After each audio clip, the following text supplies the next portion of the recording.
sudah mengatakan pasti tidak selingkuh lagi, tapi masih selingkuh. Kok tega-teganya menyakiti hati ibu? Dia berkata dengan tulus sekali, Pak Pendeta, saya jujur, saya tidak pernah melakukan itu dengan willingly, dengan hati yang mau. Saya entah kenapa, saya melakukan lagi. Lalu saya berkata, memang inilah yang terjadi. Perbudakan dosa. Anak muda narkoba. Anak muda free sex, free love. Anak muda bermalas-malas belajar. Saya berkata kepada anak saya, jangan pernah malas belajar. Papa pendeta gajinya tidak banyak, tetapi semua akan diberikan. Kalian mesti sekolah sampai setinggi-tingginya. Ini prinsip firman Tuhan. Ini juga prinsip orang Batak. Hugo pemasari arian ng matari lau persikolaon geleki naikom marsikola rusa tipo-tipona sitap minatolap gogoki. Lapatanna artinya, segala kekuatan kuberikan untuk menyekolahkan anak saya, tetapi kalau anakmu diperbudak dosa, habis uangmu. Apa yang terjadi? Narkoba. Itu yang ibu tadi berkata. Pak Pendeta, Pak Pendeta, Pak Pendeta, Bapak kami miskin, Pak Pendeta. Dia harapan kami, Pak Pendeta, sekolah. Gaji suami saya tidak banyak, Pak Pendeta. Dia nangis terus. Dia pengharapan saya, Pak Pendeta. Lalu gimana, Bu? Kalau udah parah begitu, saya bukan dokter, Bu. Ya kita doakanlah supaya terjadi mujizat. Iya Pak Pendeta, supaya hidup lagi. Tapi setelah didoakan langsung mati udah, Pak. Ya. Didoakan mati. Itu. Sekali lagi perbudakan dosa. Tapi demi nama Yesus saya mengatakan, Injil Yohanes berkata, Yesus Tuhanku dan Allahku. Yesus dalam Injil Yohanes berkata, jikalau anak itu memerdekakan kamu, kamu pasti merdeka. Mari kita baca ayat itu. Yohanes pasal 8. Saya harap Bapak Ibu tetap tenang, bersabar mendengar firman Tuhan. Memang ibadah kita ini lain. Kita tidak khotbah penglihatan, visi misi, baru pulang dari neraka, baru pulang dari surga. Kita tidak punya itu. Lagu-lagu pun semua lagu-lagu yang besar. Kita mau syair lagu, kata-kata lagu menjadi berkat. Firman Tuhan menjadi berkat. Mohon didoakan supaya firman ini Bapak Ibu bawa ke rumah. Mari kita baca Yohanes 8:34. Yohanes 8:34. 1-2 ya.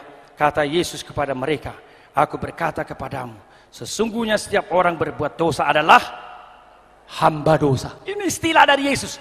Semua orang berbuat dosa karena dia diperbudak dosa. Diperbudak, saya tahu, saya mau, tapi saya tidak mampu. Saya tidak mampu. Budak tidak bebas, saya diperbudak. Tetapi puji Tuhan, ayat yang ke-36, mari kita baca. 1, 2, 3 ya.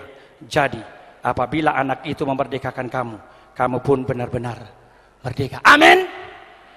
Amin. Amin. Demi nama Yesus saya mengatakan kepadamu, malam ini saya mohon dengan segala doa saya, jangan biarkan perbudakan dosa sekecil apapun dalam dirimu. Katakan, Yesus Tuhanku dan Allahku, saya tahu kecil dosa itu pada mulanya. Kalau saya biarkan seperti busur, makin lama makin besar. Akhirnya saya akan dikendalikan oleh dosa. Mula-mula saya merasa bersalah, lambat laun menikmati dosa, lambat laun bangga kepada dosa. Demi nama Yesus kita mau berdoa untuk engkau malam ini. Tidak ada perbudakan dosa, karena Yesus Tuhan sudah mati dan bangkit untukmu. Bukan saja demikian, bukan hanya perbudakan dosa, apakah itu narkoba, apa itu free sex, apa itu pornografi, atau apa saja, apapun yang saudara diingatkan Roh Kudus, nanti kita berdoa untukmu, pasti Tuhan melepaskan engkau. Tapi bukan hanya itu, saya masih melihat perbudakan lain, yaitu apa? Perbudakan kuasa gelap. Saya harus menyinggung ini khususnya untuk orang Batak. Tahun lalu saya tidak bisa menjelaskan dengan jelas. Karena apa? Sampai sekarang ternyata meskipun zaman sudah maju, ternyata masih banyak orang terus dengan kuasa gelap. Masih banyak. Seorang bapak, dia berteriak-teriak. Dia sudah pikir sudah mati dia. Dia minta anaknya dari luar negeri. Dia minta anaknya cepat-cepat pulang. Karena apa? Sepertinya ada kuasa gelap. Membuat dia kalau udah muncul, itu bisa dia seperti mau mati. Entah kenapa, kami bisa datang. Entah kenapa malam itu juga saya berkata, tidak ada kematian, kau pasti hidup. Neraka sudah datang, saya akan mati. Tidak ada kematian. Jangan mau ditipu. Jikalau ada saingan bisnismu ingin menghancurkan kau, demi nama Yesus, sekarang kita doakan, biar kembali kepada yang mengirim, dan kau harus selamat. Kau harus selamat dan berjanji di hadapan Tuhan. Kalau kau hidup, kau akan melayani Tuhan. Ya, kata dia. Saya tidak tahu setelah hidup dia masih melayani enggak sekarang. Saya tidak tahu malam ini ada enggak orang itu di sini. Paskah pertama datang, paskah kedua datang. Saudaraku sekalian, ternyata kuasa gelap itu masih akrab. Beberapa waktu yang lalu kita retreat. Setelah retreat kita break. Ini retreat pengurus, saudaraku sekalian. Pengurus-pengurus retreat. Waktu kita break itu santai-santai, ada orang senyum-senyum. Ini ada Agus Napitu di sini. Tadi ikut manortor, dia menyaksikan itu. Kenapa senyum-senyum? Bukan gitu. Tadi malam semua kita ketakutan dalam sebuah kamar. Oh gitu ya. Kenapa ketakutan?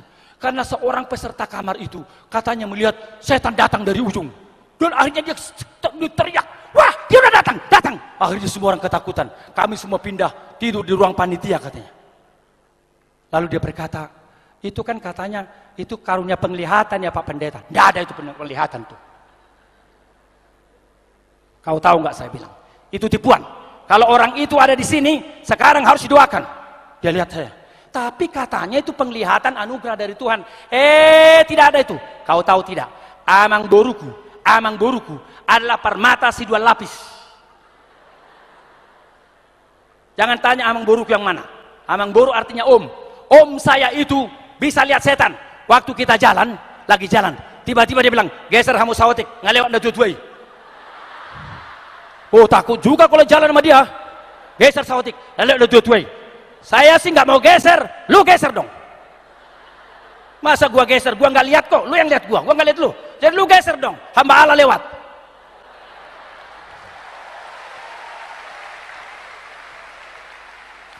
Tepuk tangan, saya senang tepuk tangan. Karena saya mau memberitakan kepadamu, tidak ada dukun, tidak ada kuasa gelap yang bisa membelenggu hidupmu. Tidak ada. Tidak ada. Maka saya berkata ada orangnya di sini. Agus Napi itu berkata, ada bang, ada pak, di mana? Sekarang pergi. Lalu kita pergi. Saya berkata yang berani, yang pernah melakukan pelayanan kegelapan ikut saya. Yang tidak pernah jangan. Saya khawatir dia doa-doa pindah sama dia lagi. Ada si tua ikut berdoa sama saya kuasa gelap. Baru berdoa langsung kata gitu. Itu jadi hati-hati tuh. Nah akhirnya kita pergi. Kita bernyanyi, ku menang. Waktu kita bernyanyi, ku menang. Lalu kemudian sebagian berdoa di sana, sebagian melihat dia, langsung matanya keluar seperti gede sekali. Dia berkata, lalu dia berkata, Pak Pendeta, dia ada pernah lihat Nyi Loro Kidul. Benar nggak itu? Nyi apa? Nyi Loro Kidul. Itu begu dari mana itu? Itu setan dari mana itu? Hah? Dari mana? Hah? Laut Selatan. Oh, berarti bukan dari Samosir. Oke. Puji Tuhan. Bukan dari Samosir. Ya. Dari Samosir katanya Begwatuk Begunur-nur. Begwatuk Begunur. Demi nama Yesus, Yesus Tuhanku dan Allahku, saya memberitakan kepadamu, Begwatuk Begunur-nur, Nyi Loro Kidul, hari ini keluar dari hidupmu. Yakin? Waktu kita nyanyi, ku menang. Saya berkata, hei dalam nama Yesus keluar engkau dari orang ini. Itu perempuan cantik loh. Perempuan cantik. Tapi waktu dirusak oleh Nyi Loro Kidul, Nyinya apa itu? Wajahnya jelek, matanya terbelalak. Laki-laki itu pegang tangan, ada pegang dua, ada pegang ini, ada pegang kepala. Waktu kemudian kita berdoa kira-kira 2 jam, tiba-tiba belakangan saya tahu dia itu pengurus persekutuan loh. Lah, pengurus persekutuan kampus masih akrab sama Nyi Loro Kidul. Ngamago. Udah kacau itu. Makanya saya berkata saya sedih.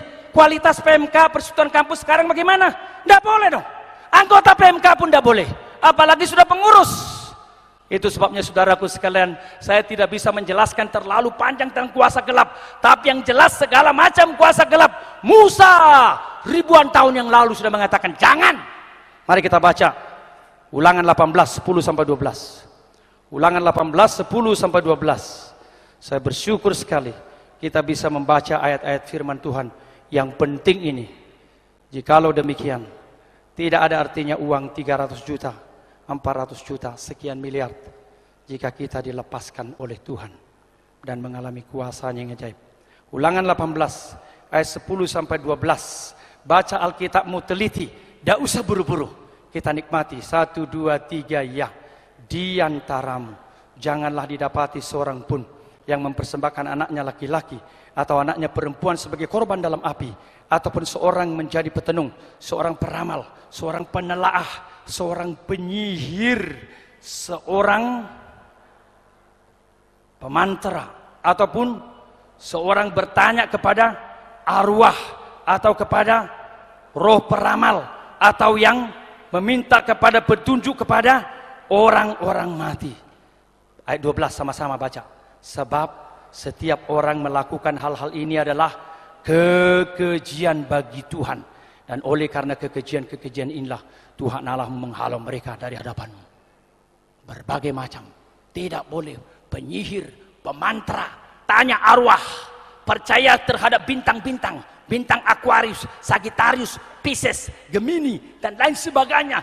Demi nama Yesus, itu kekejian bagi nama Tuhan. Percaya hanya Yesus Tuhanku dan Allahku. Wah, tepuk tangan ya, bagus ya. Mari kita nyanyikan kemenangan kita sambil berdiri. Lagu tadi, ku menang, ku menang.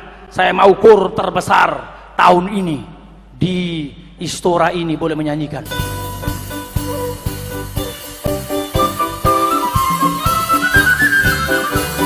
Hanya orang muda. Ku menang bersama Yesus Tuhan.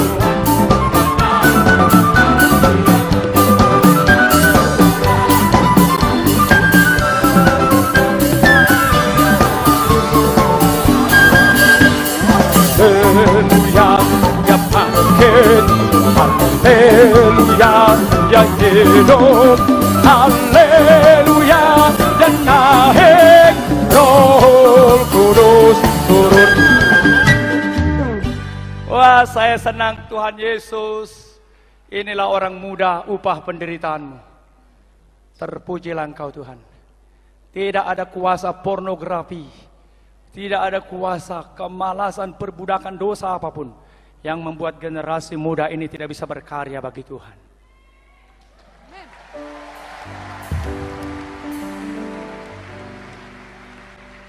Jikalau dosa menguasai anak muda, tidak ada masa depan bangsa. Saya selalu berkata itu. Kita harus berkata, Yesus Tuhan, bersama Tuhan, aku bangun keluargaku, aku bangun gerejaku, aku bangun bangsaku. Orang muda butuh orang seperti itu. Negara kita sudah korup, hancur lebur, terlalu banyak bahasa-bahasa politik. Saya tidak tahu sampai kapan negara ini dibiarkan Tuhan dalam kebodohan seperti ini.